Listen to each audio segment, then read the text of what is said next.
weird because the image I have of Johnny on my monitor, he still has his hands over his eyes.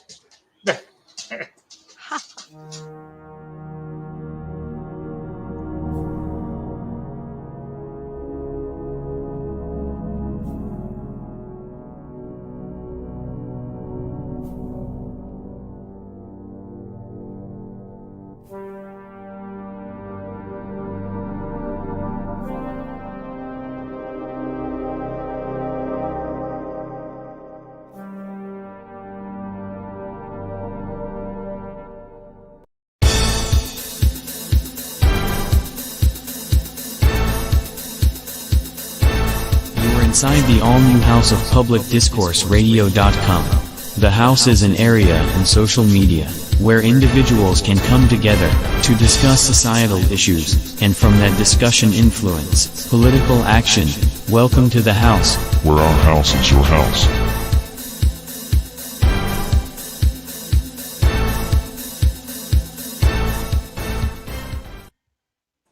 Welcome, everyone, to the House of Public Discourse in the Progressive Talk Zone. I'm your host, Johnny Hill. It is a beautiful day here in Michigan, and I've got two special friends with me, Rich Romine and Jill Strell, and Christopher Witt Diamont will be along shortly. And guys, we're just sitting around. We wanted to come on live tonight, a little impromptu discussion. What in the world is going on in the world of American politics today, Mr. Rich?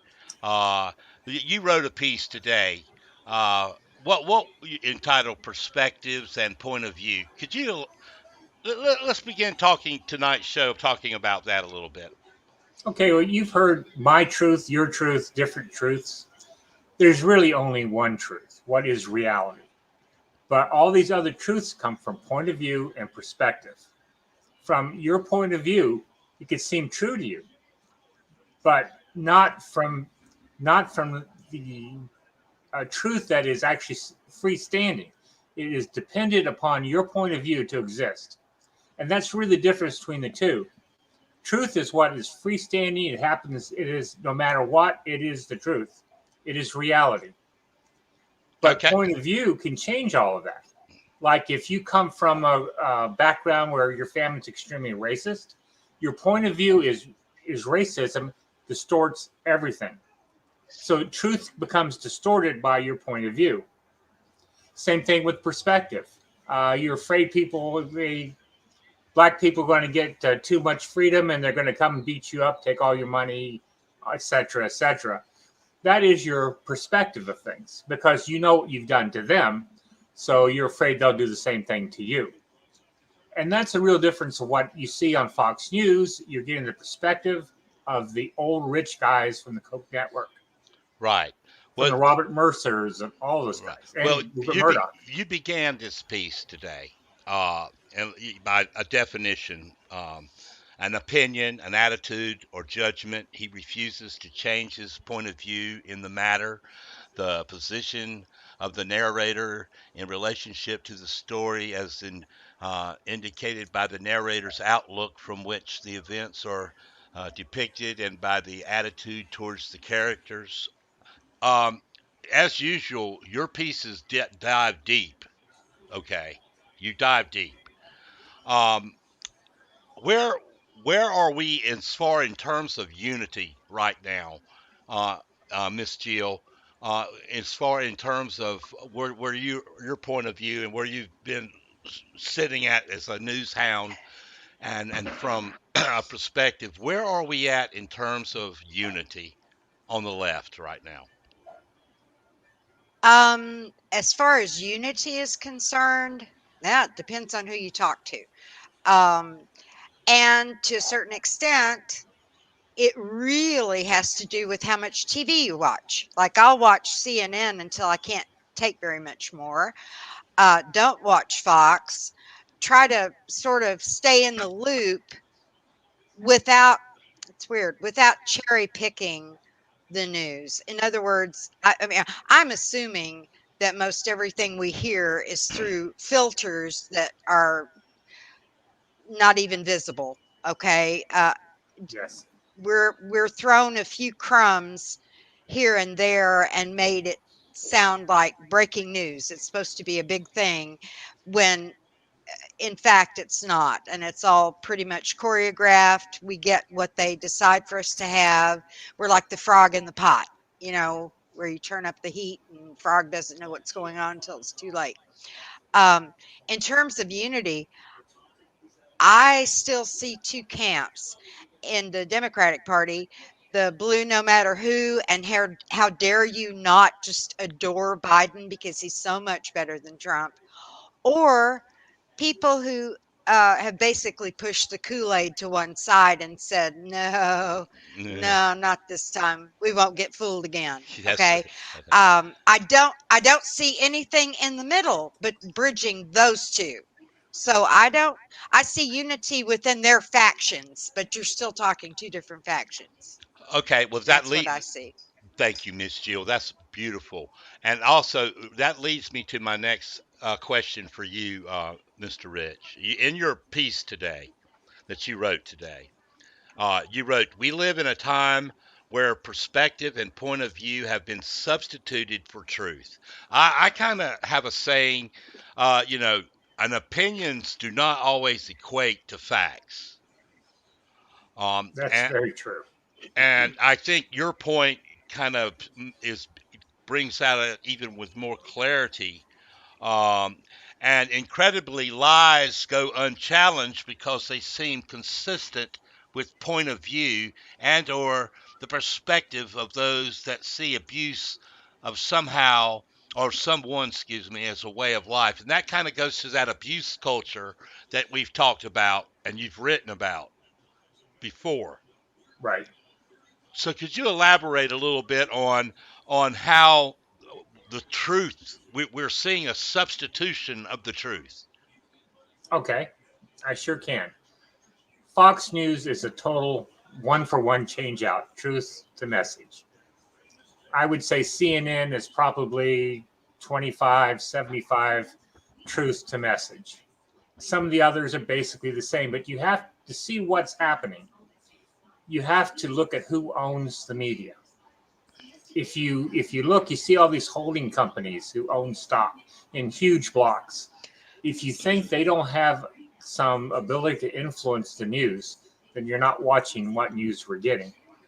All the news we're getting is slanted or shaded in one direction or another to get us to go to a certain place. I don't care who it is. Even ABC, who's owned by Disney. I see the Hmm. same thing there as I see on CBS or NBC. They're pretty much the same. The substitution of truth for point of view is to not offend people on those three networks. They don't want to offend anyone, so they don't. They make sure they don't. The other ones, they're doing it for specific reasons, like Fox News wants to influence the direction of the base. That's all they're playing to. So basically, we have the spectrum of 3 or 4 or 5, 6 different companies that are working in unison, I think, to influence what we do and see and understand. So truth is being, it's a one-to-one substitution, not totally, but partially a substitution for a kind of I don't know. It's propaganda light on one side and full propaganda on the other. I guess Okay. the best way I could put it. Okay. Well, let's how that ties into the issue of unity that I wanted to discuss tonight. Let's take Manchin. Is that how we pronounce his name, Jill Manchin? Like he lives up on a Mansion. Mm-hmm. yeah, he lives up on a mansion. Okay. Um, Right. we all know because we're news hounds. Our nose is to the grindstone. We know what motivates this guy and what's behind his indifference. Whether you like Biden's plan or not, there are progressive. It was actually a plan that had many fantastic social uh, advantages to it that are being cut one by one, just like we've seen forever within the democratic system of things. That's what always happens. It's always that you know cutting the free college. Don't think about Medicare for all. Those things, you just can't have them. No, no, no. Okay. And I think we're seeing a group of warriors out there, of young politicians popping up across the country, and that are saying no, that is not a good enough answer, no, anymore. And what is your feelings? Don't you Aren't you seeing some positive? We're seeing some real positive energy out there in the young base, coming up in the progressive base. Well, Jill. I absolutely do. I Yeah. absolutely do, and I think it's from the younger kids who are they haven't had their ass kicked by life yet, and they know bullshit when they hear it, and they don't trust adults, and why should they? And it reminds me very much of when I was coming up in the 60s. You didn't trust anybody over a certain age. Used to be 30. I'd like to I'd like to see 30 again. But Yeah. yeah, right. But they had the right idea then, and they do now, and it has to do with not having to be forced into making certain trade-offs, um, that you eventually have to make, and it changes your perspective. But they see it through very much the lens of purity, like very young children do. They don't think about, if I say this, will I get in trouble? They just come right out and tell you that what they see, and they're not listening to anyone except necessarily their peer group, although they do, interestingly enough, almost deify Bernie Sanders, Right. because he doesn't lie about things, and they know that. See, they can detect that. So, um, in terms of uh, where the hope lies, I think it is the young. If we can catch them before they get to be older and have had to be co-opted, by life. If they're Yeah. not too beaten down, they're going to go forward, and they are a force to be reckoned with. My God, look at Greta, look at what that David Hogg, people like that, who are living in a world that we basically have prepared for them. Okay, and they're they want to make those changes, and they're going to, by God, make them.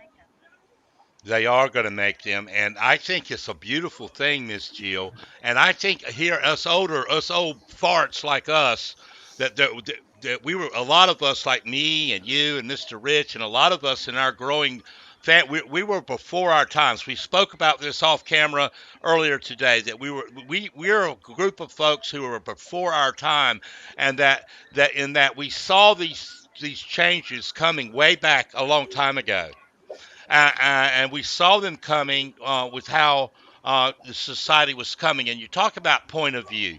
Um, Rich, your piece, once again, was a brilliant piece you wrote today. But let Thank me you. let's see what you got to say about this, Mr. Buster. Um, we now live in a world of point of view, not one of truth. Point of view is simply a self-serving lie as excuse, or explain an action or position. Truth is the foundation for advancement. And one of the cornerstones, sir, of our something that we believe very much in foundationism, and we don't like to use isms, but our project that we call the foundations: truth, logic, honesty of intent, integrity of decision, ethics. And a lot what I am seeing, sir, not by design, but by just natural, the flow of the river and the current, is that these young politicians that me and Miss Jill has had a wonderful opportunity just this week to work with a beautiful young warrior coming up down in South Carolina. These guys are moving forward with that type of mindset: the honesty of intent, the integrity of decision, logic, ethics. And I would like for you to expound a little bit on what that means, sir. Okay. Truth is something that is the opposite of point of view. It exists, it is real, it is reality. Point of view is what we choose to see. And that is a flaw in the human brain, basically. Perspective, if you're looking from the bottom of a pit, all you see is darkness except for a hole at the top where the light comes in. That is your perspective. Where you grew up, where you come from, who your parents are, how much money you have, color of your skin are all affected by perspective and point of view. Truth is the same for everyone. And that's why it's the enemy of the people I call the cons. That's the rich, ultra conservative authoritarians who basically run this country at this point. Right. So that's where the distinction lies. And I keep bringing that up because it is probably the most important single issue of our time. There is a private indoctrination machine at work, a propaganda machine that works every day in this country. And we will never win it until people either pulled away from it and don't listen to it anymore, becomes irrelevant, or that it changes. It's going to be one or the other. And becoming irrelevant is going to take a long time because there's too many people who are still alive who see from their perspective and their point of view that this is what they want to see. They Right. choose Fox News because that is their point of view. And the rich guys who pay for it want that because they get gains from it. So that's where everything lies, basically. Miss Jill, let's expound on that a little bit, ma'am. Let's Okay, expound. I'd like to say that we're talking about truth. It's sort of okay. It's sort of like going in the grocery store, okay, and you're buying juice, and it says 100% juice. Okay, Good this point. has to do with what's true and what is intent. And the truth is, the portion of that what's in that carton that is juice is indeed 100%. Now it may only be a few tablespoonfuls, but it's 100%. Nobody's going to take you to court over that. But the rest of it, they're not telling you what the rest of it is. So my point with this little analogy is that um, the intent is to make it appear a certain way. They're selling you something, telling you that that part is 100%, when in fact their intent is for you to assume that it's all juice when it's not. Okay. So I think there's telling the absolute truth with the intent of educating, informing, uh, and there is telling the truth that has the sin of omission built in. Okay, and Right. that has to do with intent. Does that make sense? Makes a Makes lot of perfect sense. sense. Makes beautiful sense. But let's add a little. Let's tighten that down just a little bit with this. You live in Texas, correct? Doubt. Oh yeah. You're Oh, in absolutely. you're in Mhm. East Texas. I lived in Houston, Texas, but just hear me out, Mr. Okay, Rich. well I'm in far northeast Texas. I'm up For almost to Oklahoma. almost to Oklahoma. So, Mr. Hmm. Rich, so let me read this point that Mr. Rich wrote to you, and we want to talk about loud and intimidating. Two big key words here. Um, they will try to overpower truth with being loud, intimidating, and if they need to, be violent. Now, you live in a state where violence, it's like when a shooting now tell me if I'm wrong, if I'm being hyperbolic here, but a shooting happens in Texas and it's almost like, oh, okay, it's the run of the mill thing, it's become like, okay, another mass shooting. I know people have concern there, don't get me wrong, I don't want to be misled there, be misunderstood, but what I'm saying is there's violence always seems to be the answer to a lot of these people, or at least the threat of violence. Um, what is your what do you feel about that? Am I wrong? Is that a little too strong? Jill? Are you asking me? Yeah, yes. I think, well, we've had a lot going on in this state, and it gets to a point where it's okay, which shooting was it? Right. What day was it? And that kind of thing. And when I grew up there in the 50s, okay, in Arlington, which is between Dallas and Fort Worth, you never heard of anything. There was never anything. And even when I went all the way through high school, got out in 70, you never, ever heard anything like that. And now it just seems to be exploding. I don't, I think there is some of it can be easily attributed to what I call bend the knee mentality. Yeah. If people won't do what you ask nicely, then your default position is to beat the hell out of them or threaten their family or stuff like that. It makes the Right. mafia blush, quite honestly. Right. So, I Right. mean, It just seems like violence is being normalized a little bit by these people. very much so. Very That- much so. Yes. And they have what it takes to back it up, too. Okay? Yes, they do. Yeah, they got the lack of gun laws maybe is better. But Oh, Mr. Rich, Lord. back to you, and that's a whole nother show, and we can talk about it some tonight too. But Mr. Rich, on a positive note though, and you always, sir, within your writings, it's one reason why we love you so much, sir, is you always find that positive angle that's always there for all of us. If I lean forward, guys, it's because this chair I sat in is bad on my back. But anyway, the truth is not only a weapon, but a shield. It has only been the ownership of the media by the cons, and that has allowed them to dominate America with their point of view. And man, are you so spot on there. Okay. But as their perspective becomes more and more radical and absurd, people will begin to look for the truth.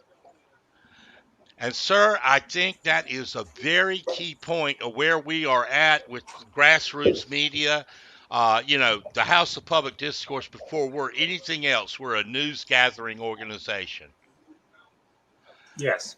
And to be able to combat that abuse culture point of view.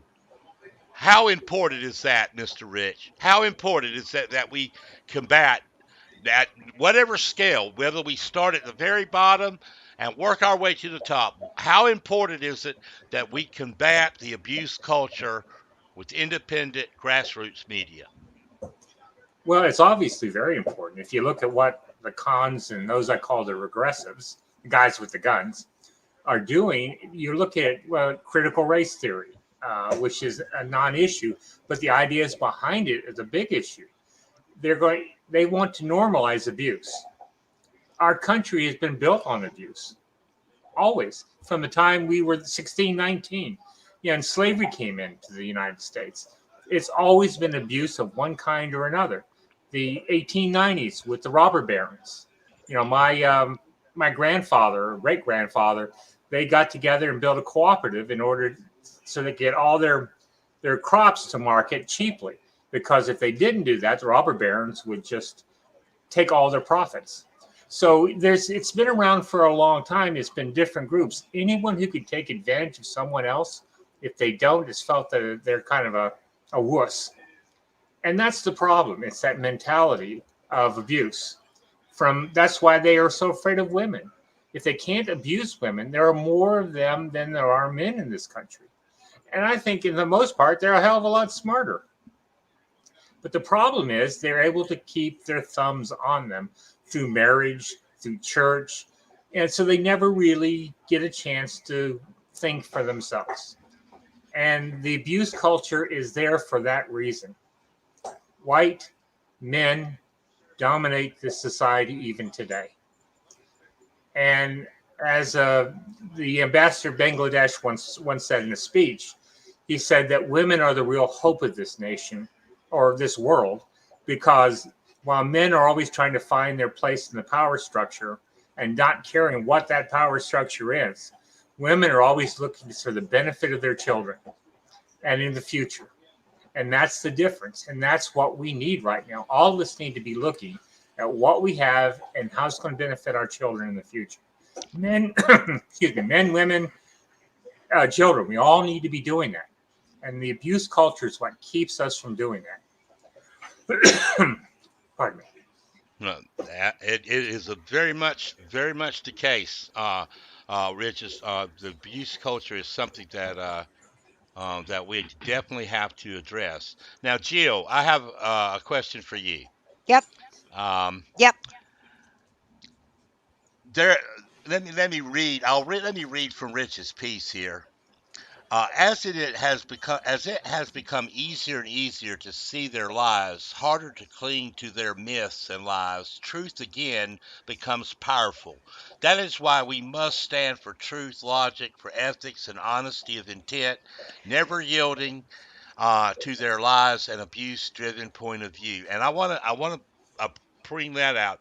You have come on board here in the house as our editor in chief, and I think you can speak to this. How important for us as in independent grassroots media, now hear me out on this, we must not only be better than the so-called CNNs and Fox News people but we have to make sure that we're accurate and that we are providing quality news. So how important is that, Jill, for us to do that? Um, I think it's a moral imperative. I can tell you that back in the day when Jon Stewart had the Daily Show, very often that was where I got my news because he was entertainment. He was not purporting to be a news program. And I kept seeing a lot of stories and footage that he had gotten that you weren't seeing anywhere on the news. So I had to sort of go in the back door that way to go investigate for myself. Well, what happened with this story? How come we weren't seeing it?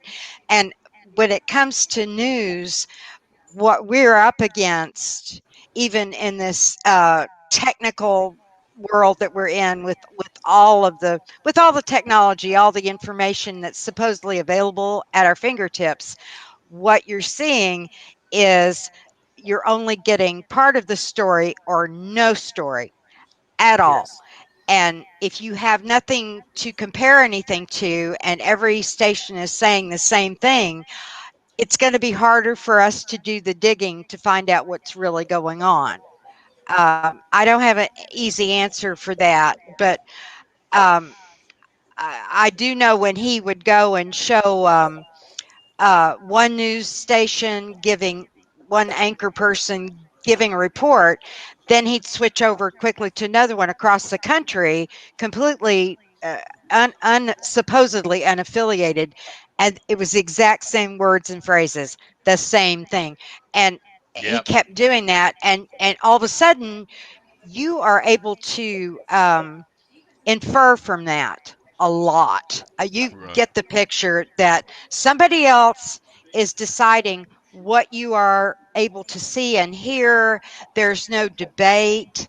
Right. It's like we're being kept from it so that we won't have that debate. And until analytical thinking and debate is back in favor, I guess you could say, uh, this is gonna be tough. This is gonna Now, be hard. well, we worked together very hard on a piece that we published out this past weekend on our website, and I wanted to bring up some of these points because how where this messaging is getting played out is on these networks, and Hmm. there is a fight among progressives and centrists going on, and we Mm. cannot overlook it.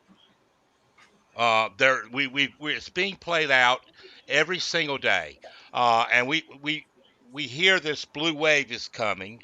We hear this tsunami siren call.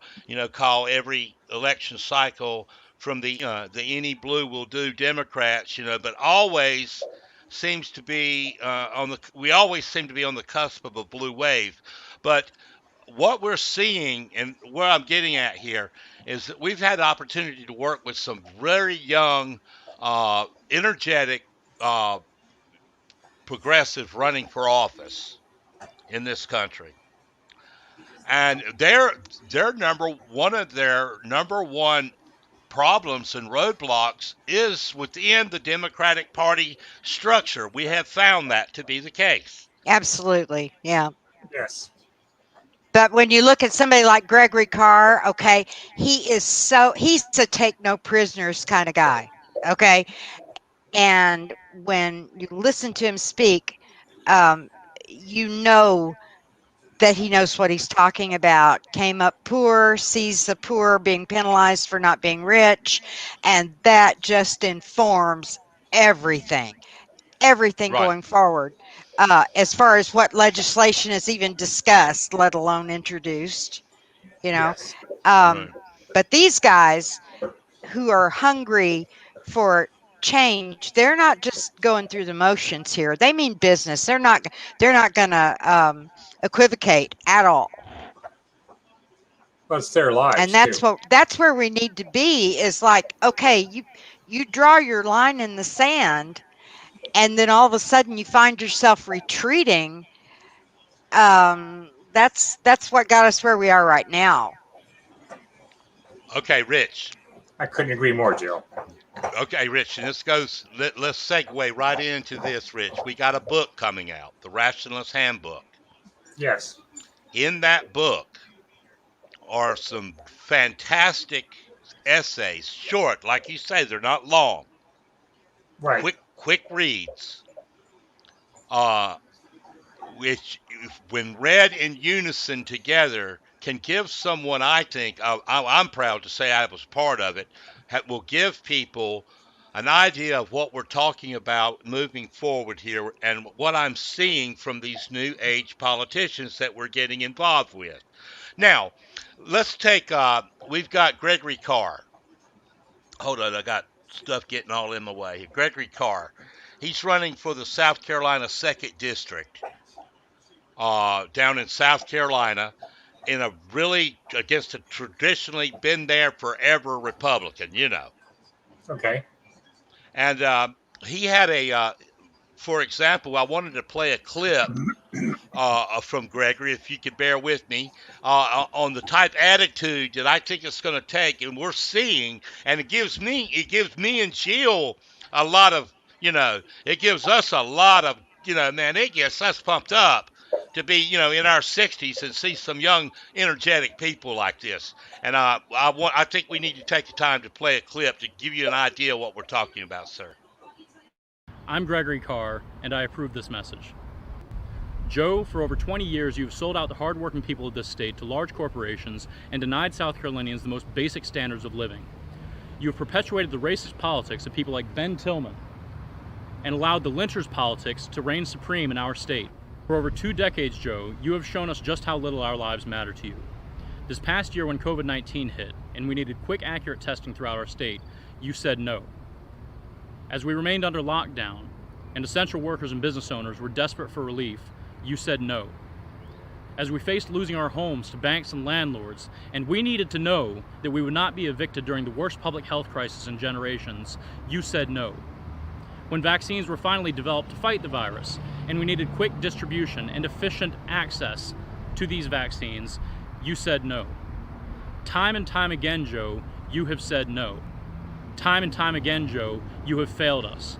I'm Gregory Carr, and I'm running for Congress because it's high time that somebody said yes to the people of South Carolina and said firmly no to Joe Wilson. Mr. Rich. Yes. A fine young man. Me and Jill we spent a bunch of last week with him, just an incredible young man. Ready to put it all on the line, You go out there and fight for change. And the same thing is happening in your state at a higher level against Rick Rubio. But what I want to talk with you about, Rich, or ask you, sir, you have very much, you are a hot writer right now. People, you matter. Rich Romine, you matter, whether you want to admit it or not. Okay, sir, you matter. What is some advice you can give to these young people running for office, not in terms of the strategies, but what people of Florida, for example, are looking for. For example, what as a Florida citizen, what are you looking for change in your state? Something other than what we have now. I Yeah, think, yeah, that's the thing. We need to make. There's going to be a big choice made. What we have now is too complicated. It right. won't hold together. It takes too much energy to work. There are too many problems with it. Too many places where it's vulnerable to deceit and corruption and problems. So it's going to change. So it's going to be one way or the other. We can either double down on democracy, which is my choice, which is direct democracy Right. instead of proxy democracy. Or we will go to authoritarianism. It's going to be one of the two. Sadly, there is nothing in between. That is the battle we got facing us right now. Yes. It's the battle between authoritarianism and I like to use the term social democracy. That's a good term. Jill, we got a Yep. huge battle ahead of us, don't we, ma'am? We got a whole. We absolutely do. And of course, Texas is not exactly the vanguard of, well, we've got people in power who have the brains of a banana. Okay. Right. We got somebody like Abbott who we basically say we hang on his every lie, literally. Uh, I don't know how he got where he is, but I know what keeps him there is because he's promised that the people who flourish will continue to flourish, and they don't care whose back it's on. Okay, on top of, we've got gun laws that are just insane.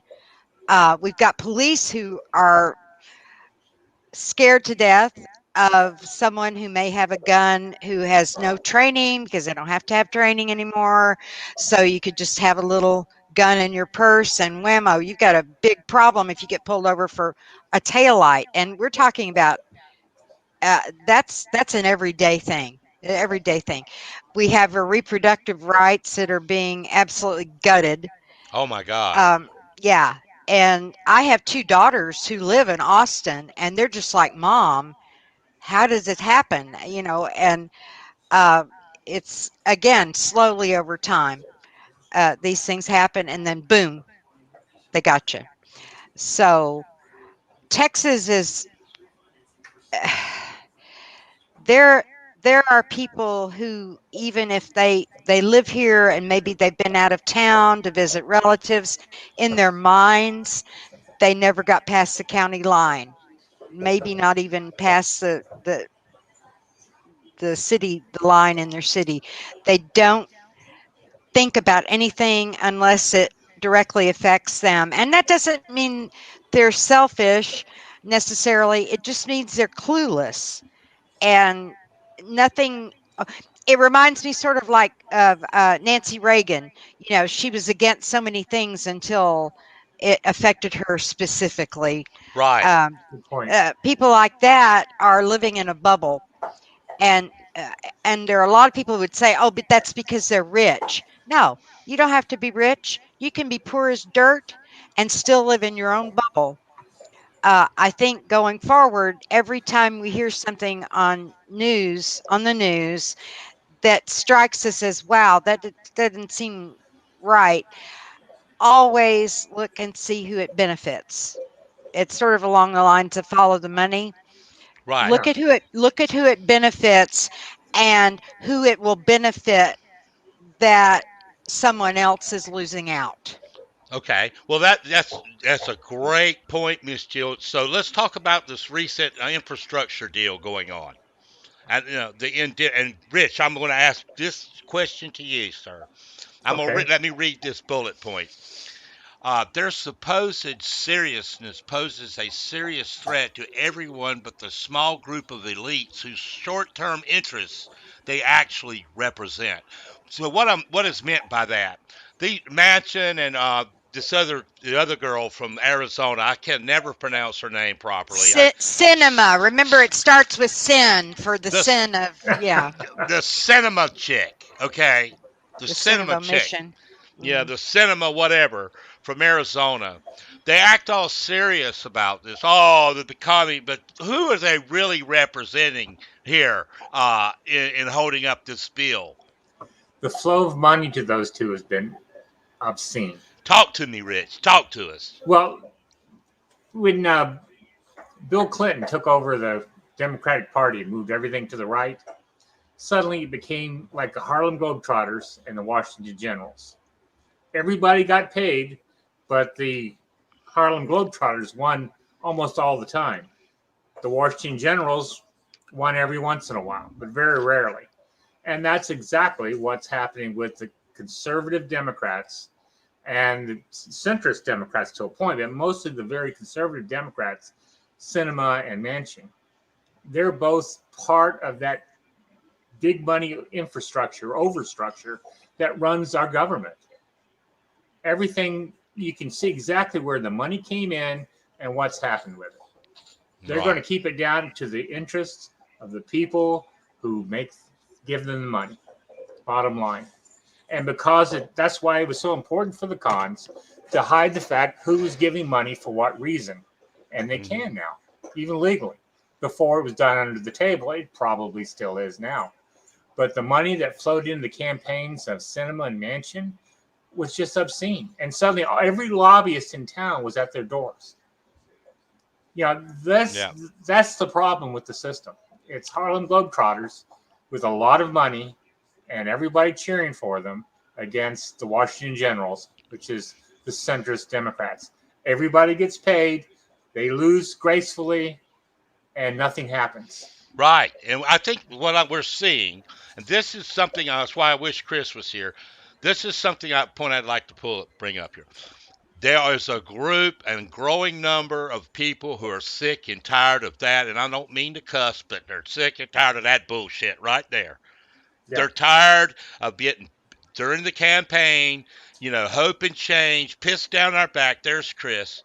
They're getting tired of this piss down my back. Tell me it's raining politics. Or snowing. Snowing. Yeah, just during the campaign trail. And then when it comes time when the rubber hits the road, they want to negotiate out the free college for everyone. They want to negotiate out the Medicare for all. They want to negotiate out all the policies that matter. And really, if you look at the polls, and we've kept our nose to the grindstone on this, the polls, the policies across the board, Republican, Democrat, independent, Democratic socialists like myself, they all favor these progressive policies, okay? And so everybody's proclaiming our doom in the midterm elections, okay?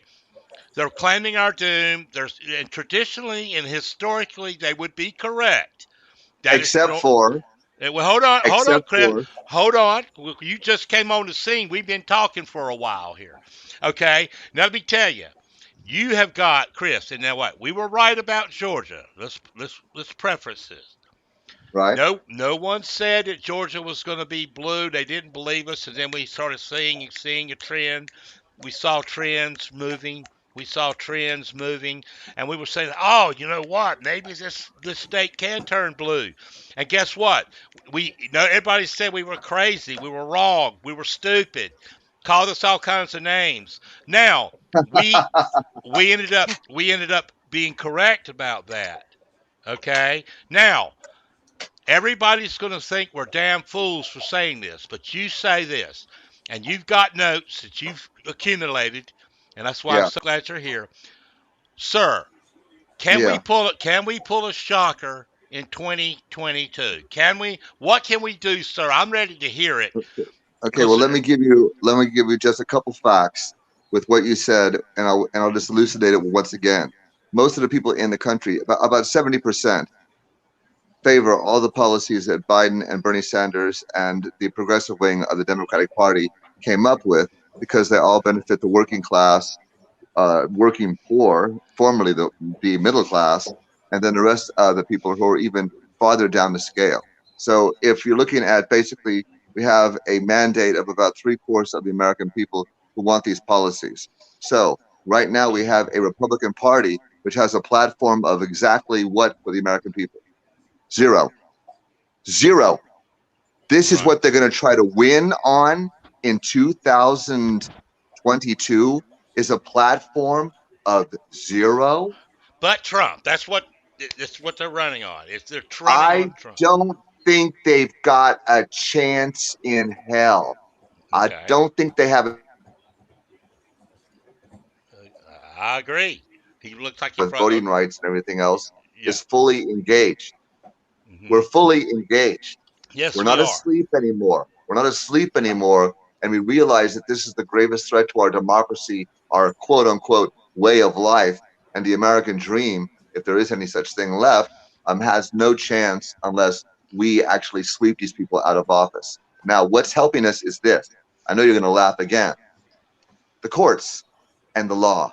The courts and the law are going to take the Republican Party apart in the next 10 months, and you are going to see people under investigation and indictment and dropping out that you never even imagined that this could even happen.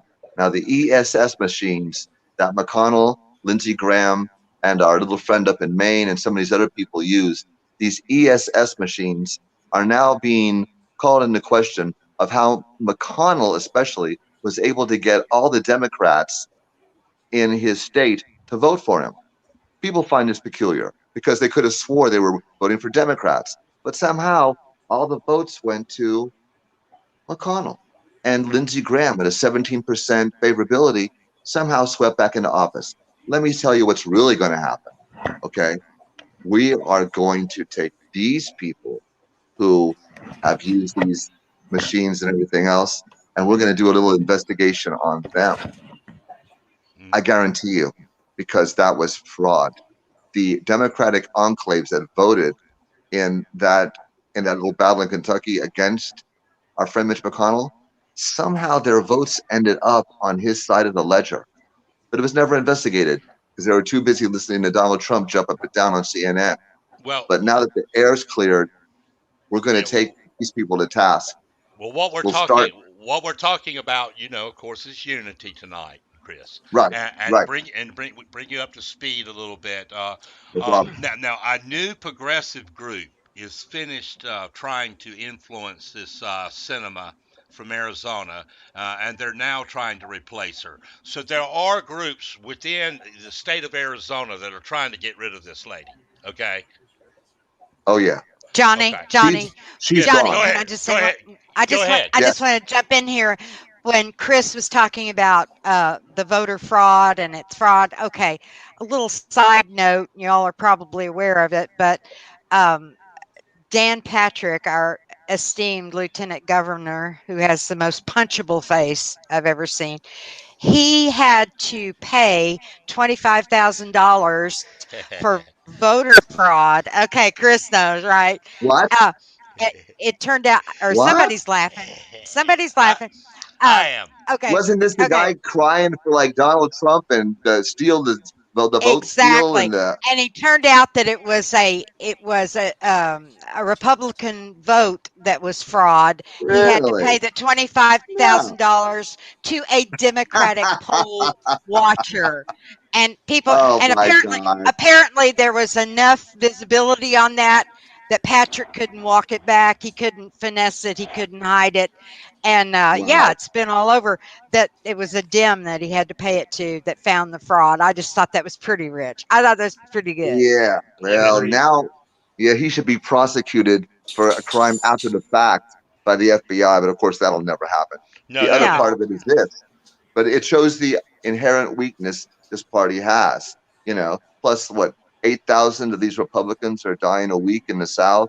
That's not going to help their numbers for voting, since most of the electorate seems to be perishing due to ignorance and arrogance, scientific arrogance that they know more than the scientists, and then the ignorance to declare that they, for some reason, are immune to what's killing everybody else.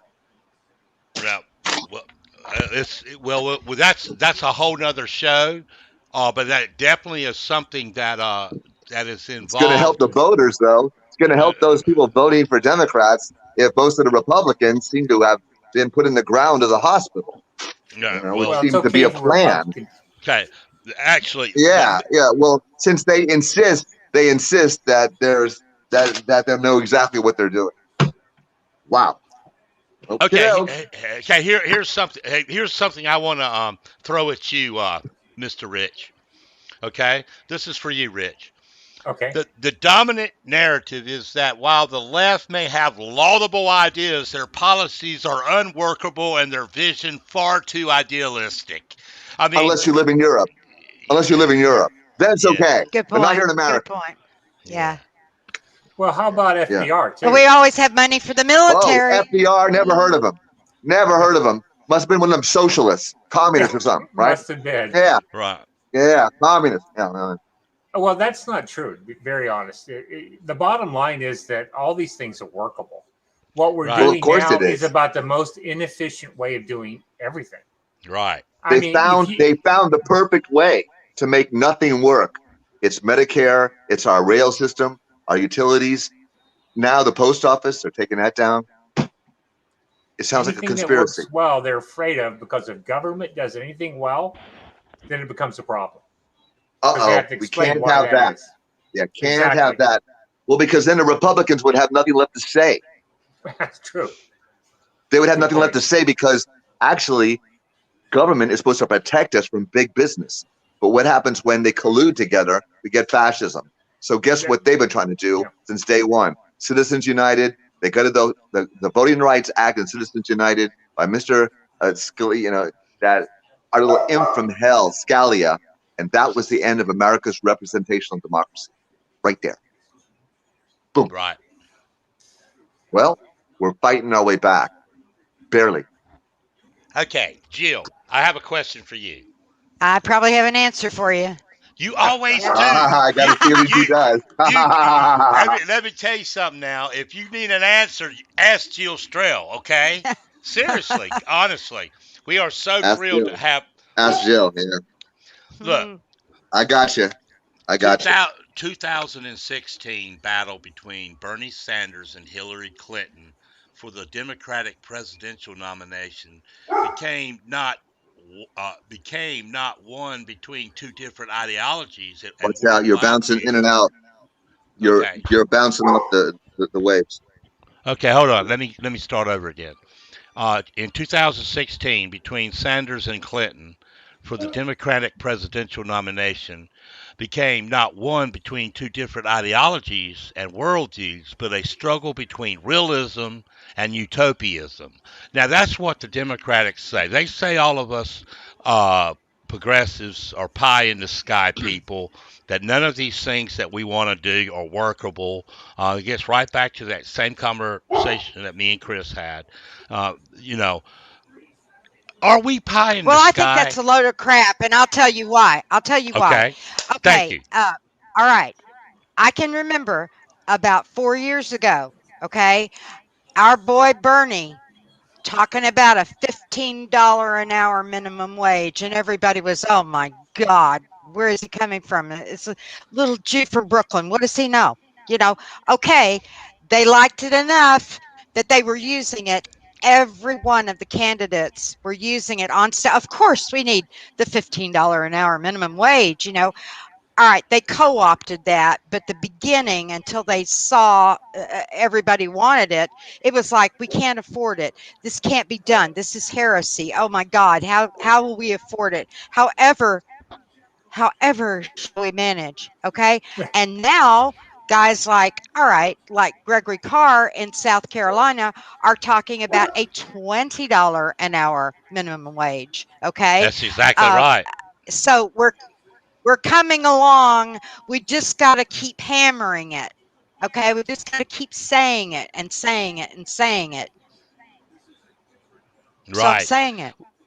No, say it. Keep right on saying it, sweetie pie. Let me tell you that now. Proven ideas versus pie in the sky dreaming is what we're talking about here, Jill.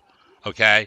Now, Mr. Rich, Yes. you are, as far as I'm concerned, one of the most down to earth writers that I know, and I am so pleased that you're on the show with us tonight. But proven ideas versus pie in the sky dreaming. I do not think, sir, that what we're talking about achieving here is pie in the sky dreaming. I'll tell you what's pie in the sky. The Go pie in the ahead, sky Chris. is that the Republicans think they're going to be able to come on, talk to the American people, and offer them nothing, and they're going to get voted back into office. That's true. Now go Well, elaborate With no on that. platform and nothing to offer the American people. Okay, now They're going to run on that. you elaborate on that, Mr. Rich. Thank you, Chris. Well, he's right, but there's so much more to it. That's the real problem here. You Okay. think about the way we think, how everything's been presented. Like, these things are not possible. We've done it already. It's already being done in other places. It works. It works great. But they don't. We are so much more compliant if we're broke, in debt, and just totally desperate for a job. If you look what's happening now, where they're claiming about people saying, "Wow, they don't want to work." That's not true. They just don't want to work for nothing and risk their lives for nothing, while guys make huge amounts of money on the other end. That's what they're saying. There's something better, and those are our people, by the way, in the future. The people have decided the old system doesn't work. The old economy doesn't work. They're the people that's gonna get us over the top, I think. Right. There's a changing attitude. I'm seeing it all across the country. And Jill, from Yeah. from your, I hate doing this to you, but you are the Ann Richards, Molly Ivins. But you are Jill Strell. Okay. I want everyone to know that you're your own woman, but you remind me so much of Ann Richards and Jill Strell. Me too. You're just a straight shooter. Now, here's the deal. Texas is a very, very important state, just like Florida, where Mr. Josh Will, who we're going to be getting involved in his campaign here in the coming weeks down in Mr. Rich's state of Florida. Okay. Beto's going to be running. Mhm. Beto's running. Beto's running. Better look out. Yeah. Well, we got Beto Yeah. running, and there's others too. We can either get us, but what I'm trying to say is Texas is a state that me and another friend of mine from Texas have talked about quite often, that is turning more and more blue. We feel like it's getting more. The dynamics are changing in that state. Well, we The got some pockets of blue. We've got a lot of Go purple ahead. right now.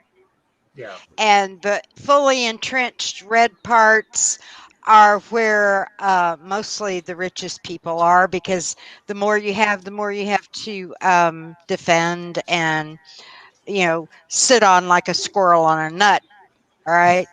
Yeah. And that's what informs a lot of the knee-jerk reaction about, I don't mind if we have social programs for all these poor people, but don't come near my stash, basically, is what they're Right. saying. There's a lot of inequity that's just grindingly so, especially in some of the rural areas, and in some of the larger cities too. Not so much in the suburbs, especially the gated ones. I'm not sure if that's to keep people out or to keep people in, but Right. there's always going to be this social inequality. But in my time on this planet, I have never seen it be so transparently. That's the way it is, Right. and maybe it's your fault because you can't bootstrap it and go get 5 jobs that don't exist anymore and crap like that. Yeah. So there's just a lot to overcome, and Texas is okay. To give you an example, Austin, where 2 of my daughters live. There are parts of Austin that are still old school, hippy dippy from the 60s. I lived there in the 70s, and I can tell you that it has really split since then. It was starting to back then even, but now I wonder, how can all these free thinking adults, a lot of them are there from decades ago, still live there, but it attracts the creative types. It attracts a lot of money too. Right. But how come the clown car is permanently parked at the Capitol down there, and all you I see are the same people coming out of it, and they run shit. They run it. They own it. And nobody can get near it, but they let you have a little bit here and there just to look like maybe you've got freedom of choice, and we're going to run this guy, but we're really going to keep this guy. And it's unconscionable. It's unspeakable what the way they run things. Rich, let me. I want to read something to you, sir. Something that Okay. from a piece that me and Jill worked on this week. Okay. Um, Activists demand increased investment in communities, free health care, greater investment in public education, and in tuition-free college. Progressives lead the pack for shoring up veteran health care and for all the benefits they were promised, often by Republicans who backpedal, slashing these in the name of budget constraints. Rather than building a wall, progressives seek to rebuild working class families. The American public must reject identity politics. Do you agree with that, sir? Yes, I do. I absolutely do. Politics hides what's happening in the economy because it's such a strong issue. Yeah, abortion and racism are the two things that keep crazy Republicans in power. Yeah, think but there's identity nothing politics else. is another word for tribalism. Tribalism is identity politics. It's got to go. The nation's got to come first. Right. It sure does, Mr. Chris. Go ahead, Jill. You want to say something? No, I was just agreeing with Chris, absolutely. But I really think we're at a point in time now where we have to sort of move past this. Okay, this is what's happening. This needs to change. Who's with me? Okay, we've got to have some solid plans Yes, because we already know what the problems are. But just to talk about them is now we've identified them. Now what? Now what? Right. agreed. That is something that I'm so proud of that I think me and Rich and Chris and now that you're on board with us, we have been doing that for quite a while now, and we're slowly and surely, incrementally making progress. And I want to add to this that unmentioned, the huge number of minorities running as progressives are we're seeing that. Uh, right now across the country and in just early in the ball game, talking about 2022 and some of the prospects coming up for those elections. Who make up much of these new age type politicians that we're talking about. And Chris, sir, new age politicians, new New age age politicians. Well, you're talk. looking at okay. Let me tell you. I'll give you a for instance. Kristen Sinema ran as a new age kind of politician, hippy dippy, kind of came in under the radar, promised everything, everything that you could possibly imagine. Right, she was right there. The minute she got into office, turned her back, walked into the corporate door, and we know the rest of the story. But she's not alone. The other people that have been able to basically co-opt our message, and then use it to be able to get into office and everything else, have been doing this for a while. Donald Trump used most of Bernie's talking points, and everyone else he could steal. Worked like a charm, promised everybody everything. But now I think people have been burned so many times, they're starting to look at what everyone says, whether they call themselves Republican, Democrat, and now they're asking, well, what have you done? Could I see some references? Could I get an idea of what you've done for the last 5 years? Can I get some idea of, did you have military service? All of a sudden now people are very careful about just listening to what people say because they've been sold to Brooklyn Bridge three times over. I think we're at that point, guys. We've been talking about spotlight moments for a while now, Rich. It was a spotlight moment. Look, it was a spotlight moment when we got George, that cop, convicted in the George Floyd case. It was Right. Oh well, that was it was a spotlight moment when we got. well. It never happened before in American history. Yeah, it was. that's Yeah, that's one thing that was And different. go ahead. you know who we have to thank for that is that 15-year-old girl who With started the camera, with the camera. with the camera and would not be moved, and still she persisted, right? And if Grassroots. she had not Yeah. stood her ground and Oh, and everybody was filming her filming that also, so there'd be no ambiguity at all. Yeah. Well, If it weren't for that gal, I'm telling you what, it never no, would have happened. never, I agree. never. It came Never. from. It came from. 15-year-old girl, a It came. 15-year-old girl. It came from the grassroots level. That Mhm. came. Well, Yes. look, Came. look at what we Mhm. got now, though. Okay. Then we had a spotlight moment. Okay. Then we had a spotlight moment when Joe Biden beat uh, Donald Trump for the presidency, and lo and behold, it came from the state of Georgia. No one thought that. No one thought Ever, that. ever, except Stacey Abrams. Except Stacey Abrams. Hold on. It freaked. That's right. Now, it freaked them out so bad, you guys. We had a spotlight moment on January 6th where the damn Yeah, they went hookers- full fascist. They went full fascist. They went full fascist. It scared them to death. Yeah. But now we Okay, got so- problems. They're throwing in millions. They're throwing in millions and billions of dollars.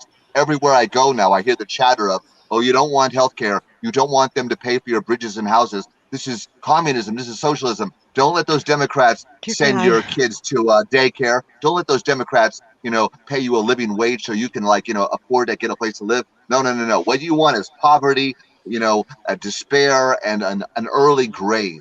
Okay, well, Vote Republican. Well, right, Chris. Well, I'm almost done with That's these. all they got.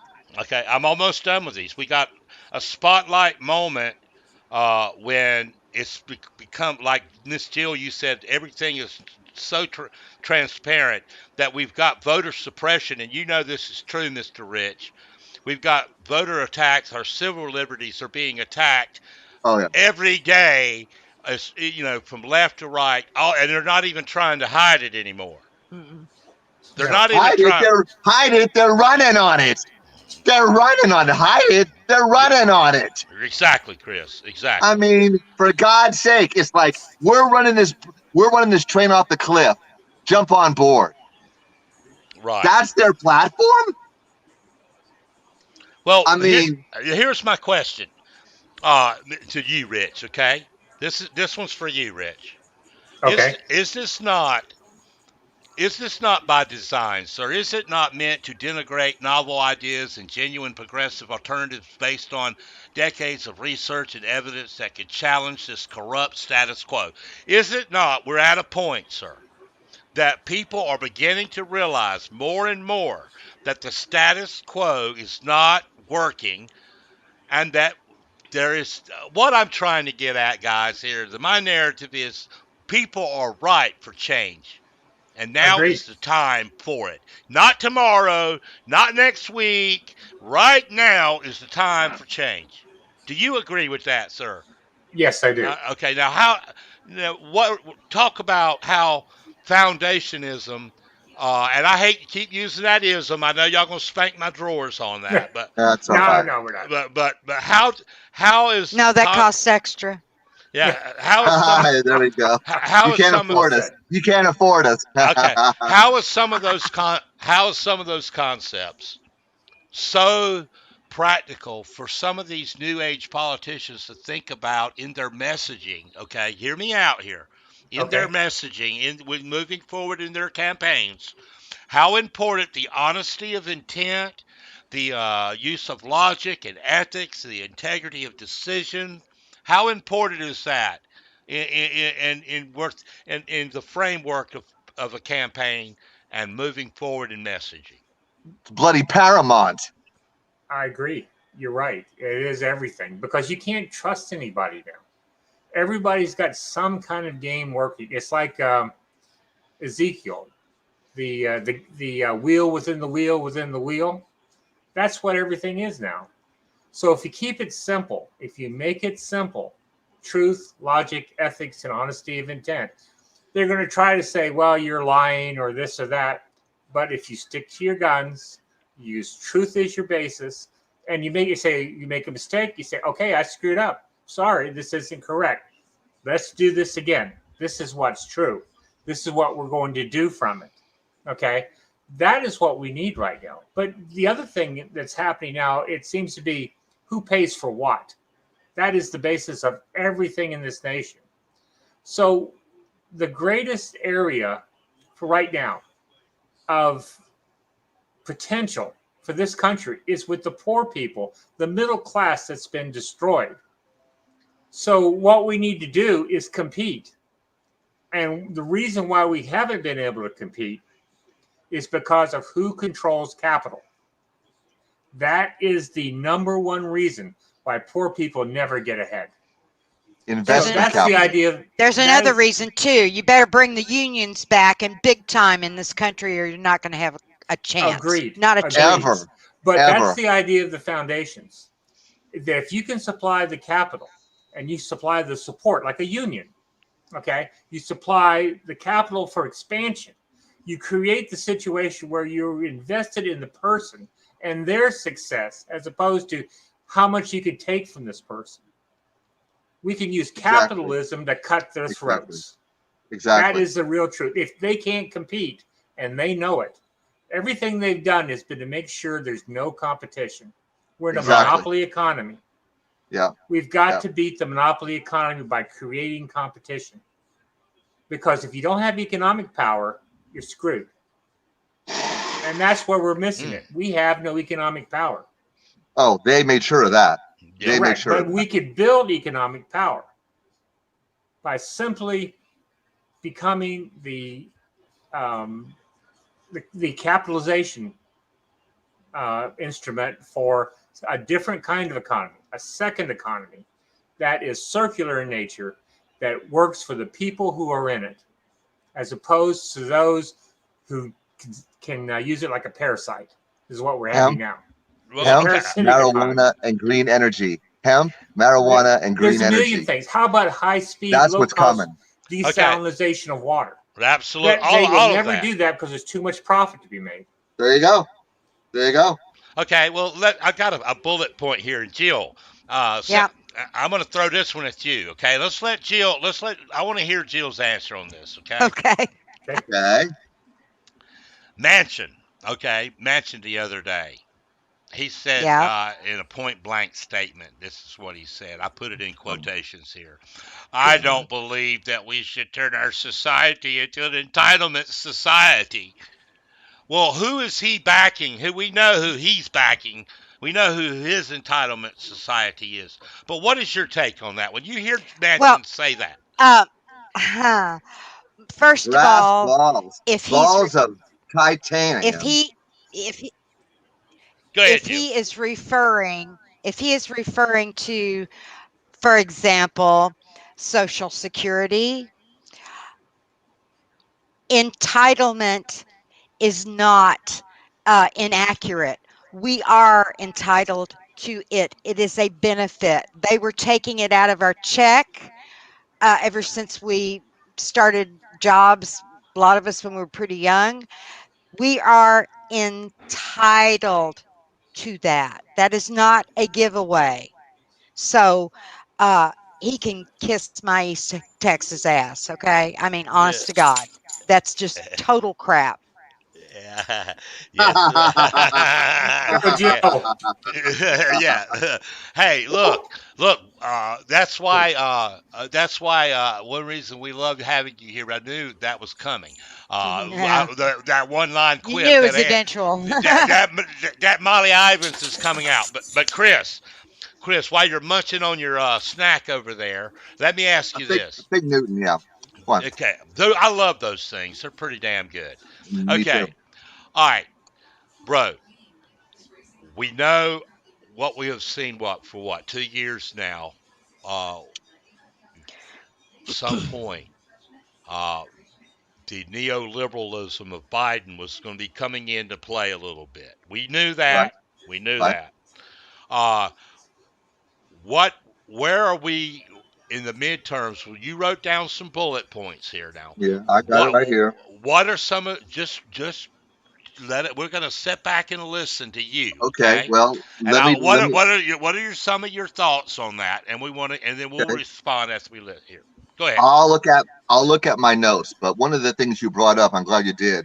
The death of neoliberalism can be seen early on, though, in the change of Joe Biden as he's been affected by Bernie Sanders. In other words, Joe Biden kind of picked up the ball, but now he's running with it.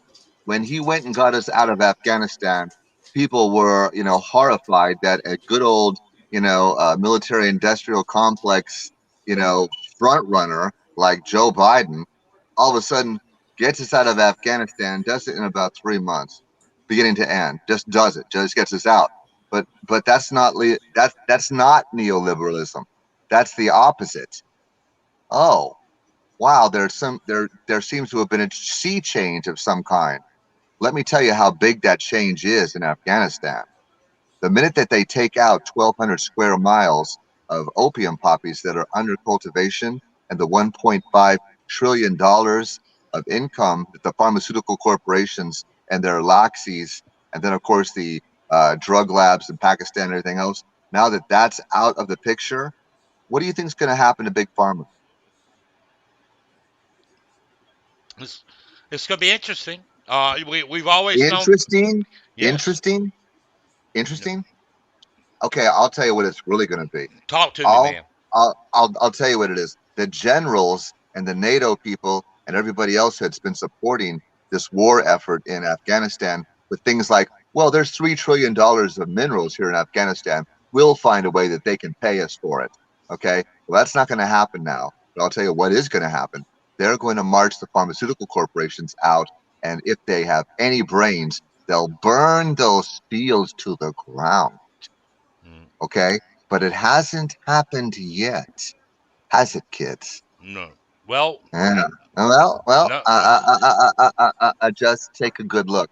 The other part of it is this: Bernie Sanders' wing is now officially in control of the Democratic Party because that is the only leverage that anybody has right now is with the progressive wing that Bernie brought Okay. into power with his policies and his backing, and now they are the splinter group that is driving the real change in Washington D.C. What Okay. has to happen at 2022? Let me finish. I'm What sorry. has to happen in 2022 is we cement our victory and then go for the presidency.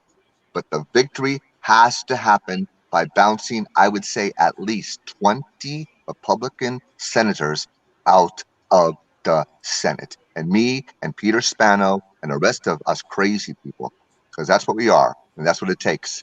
Crazy people are going to run them out of the door.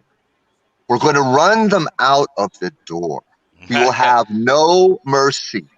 This isn't going to be a midterm like any midterm anybody ever saw because we know what they're doing, but they don't know what we're going to be doing. I'm telling you, man, we are going to go for the juggler, but not with violence, bad words, accusation, everything else. We're going to go with facts, truth, and believe it or not, love. The love for our fellow citizens that they have abandoned, 40 years ago. We're going to run on that. In other words, we're going to do something for you. Look what we did already. Oh, you got this. When we pass, whatever we get down with bare bones in what these bills coming through Congress now, the first thing Bernie Sanders and the rest will do is make sure it impacts and helps the largest amount of American people with that money when we get it, and we're getting it. And that is going to make the difference. People are going to see some dollars coming in, some things happening, and that's the momentum we're going to need.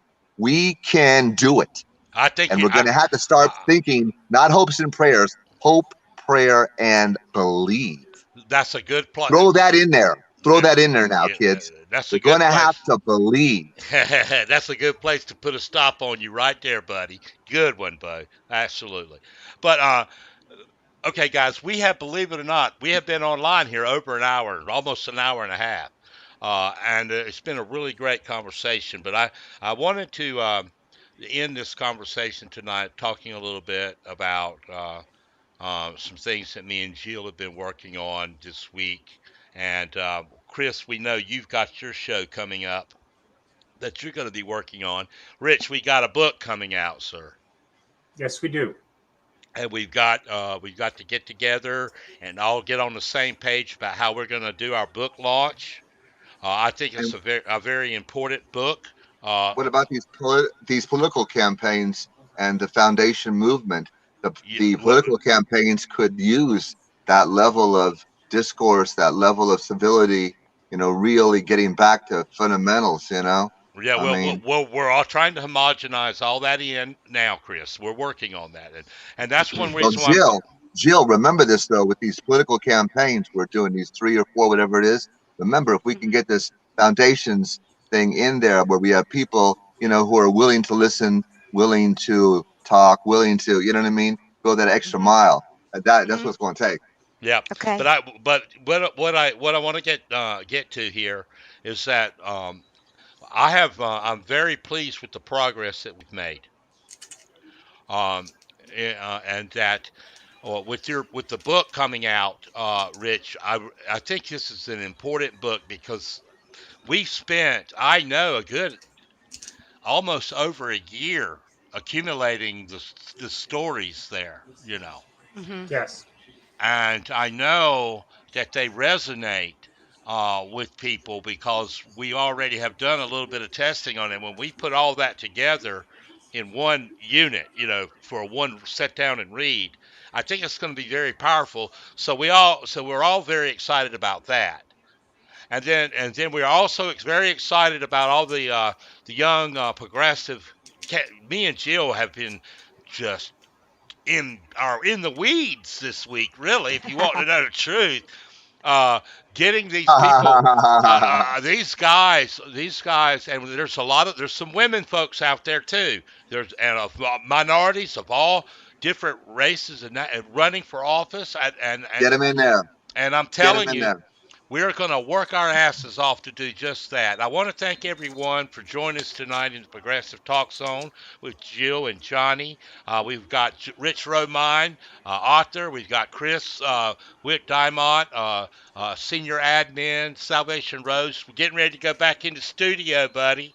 We're We're looking getting, at it, man. we're getting, Don't we're, worry. we're getting ready to go back into studio. We're We're getting ready. ready. But I want to thank everyone for listening in to us tonight. We're broadcasting and streaming live from the House of Public Discourse forum to your Facebook page. And everybody have a wonderful Saturday night. Good evening, y'all. All right.